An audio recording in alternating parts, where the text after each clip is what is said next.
Сайн байцгаана уу? Ингээд 300 seconds or less content маань 11 дугаар дугаар эхэлж байна. Өнөөдөр бүгдээрээ хэрхэн сайн хөгжүүлэгч болох талаар ярилцсанаа. За тэгээ бид нар болохоор хамгийн чухал буюу хамгийн их ажил нь бол код бичих ажил байдаг. За ерөнхийдөө бол 50-аас дээш үед код бичиж өнгөрүүлдэг те.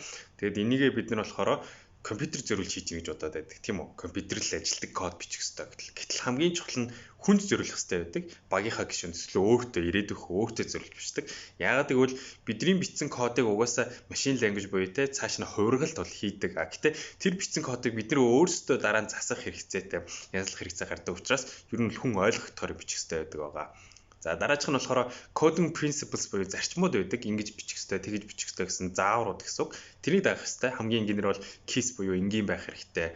Dry буюу те нэг юм олон бичихгүй хэрэг байх хэрэгтэй. Yagni буюу те хэрэггүй зүйл хийхгүй байх хэрэгтэй.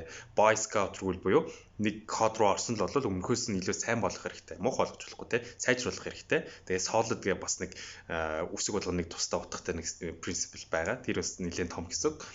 За тэгээд дараачих нь болохоор бид нэр линтер ашигладаг. Энэ маань за жишээ нь одоо Node.js-ийн програмууд дээр бол Slint гэж байдаг айгүй сайн. Slint-ийг ашиглаад ямар нэгэн алдаа, буруу бичлэлтэй анхаарах шаардлагатай зүйл форматинг гэдэг бүгдийг янзалчдаг байгаа. Тэгэхээр код маань илүү зэгцтэй, ойлгомжтой болж ирдэг. За дараагийн хэсэг нь болохоор тест байгаа. Мэдээж код бичсэн юм чинь тесттэй байна. За мэдээж хамгийн энгийн нь бол гараар тестлэн эсвэл дебаглна. Түүнээс гадна unit тест буюу нэгжийн тест байдаг, автомат тест, integration тест буюу одоо систем маань бүрэн ажиллаж чинь зөв ажиллаж чинь гэдгийг шалгадаг. За тэгээд түүнээс гадна load болон performance тест гэж байгаа. Ер нь одоо хандлтыг олон хандлтыг дааж чадж гинэ, удаан ажиллаж чадж гинэ те, хангалттай сайн байна уу гэх мэтлээ. Одоо нөгөө биржүүд унаад байгаа гэдэг. Тэрэн дээр бол энэ тестүүд их явагддаг гэсэн. Тэгэхээр энийг хийж сурах хэрэгтэй. Зөвхөн код бичихгүй ш, тестлэх хэрэгтэй. За тэгээд тархиа ажиллуулахыг маш сайн сурна. Ягаад гэх юм бол зөвөр хүний хэлснийг хийгээд байх юм бол те тэр программист кодер төвшөндөө л байгаад байна. Хөгжүүлэгч буюу жоохон инженер болъё гэх юм бол өөрөө боддог илүү сайныг одоо сайн хувилбарыг гаргаж ирдэг тийм болох хэрэгтэй. Хамгийн энгийн нь бол юмыг судлах, шинийг сурахтай, хурдан сайн сурдаг байх хэрэгтэй. Шинэ шийдлийг гаргах хэрэгтэй. Энэ зөв тэр нь буруу гэд томоор нь харж иж энэ шийдлийг гаргана гэсэн үг.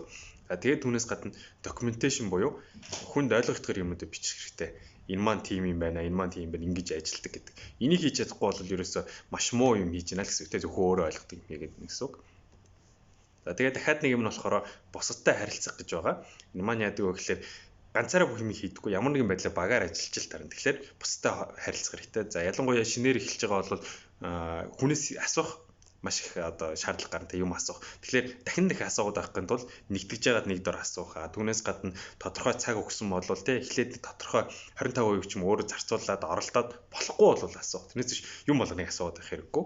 Тэгээд асуухтаа бас би ийм хийж үтсэн энэ болохгүй байна. Магадгүй ингэж болох юм шиг байна. Та юу гэж бодож байна гэх маягаар тэгж асуувал илүү үр дүнтэй байна. Тэрнээс биш бүх юм асуугаад төчиг тавтаад байвал болохгүй. Тэгээд асууж байгаа юм чи өөрийгөө ойлгуулах хэрэгтэй. Товч өгөө тодорхой бичгээр, яриагаар, PPT-гээр алинж байсан айгүй ойлгомжтой байх хэрэгтэй. Энэ дээр маш их алддаг гэж би боддог. За тэгээд комент бас бичдэг, кодинг комент. Үнэхээр шаардлагатай бол бичнэ. Заримдаа бол бичихгүй байсан ч болно. Гэхдээ огт бичихгүй байна гэж бол байхгүй. Тэгээд бичиж байхдаа бас ойлгомжтой байх хэрэгтэй. Айл болох баг бичнэ. Код ч өөрөө explainable байх хэрэгтэй гэсэн үг тийм.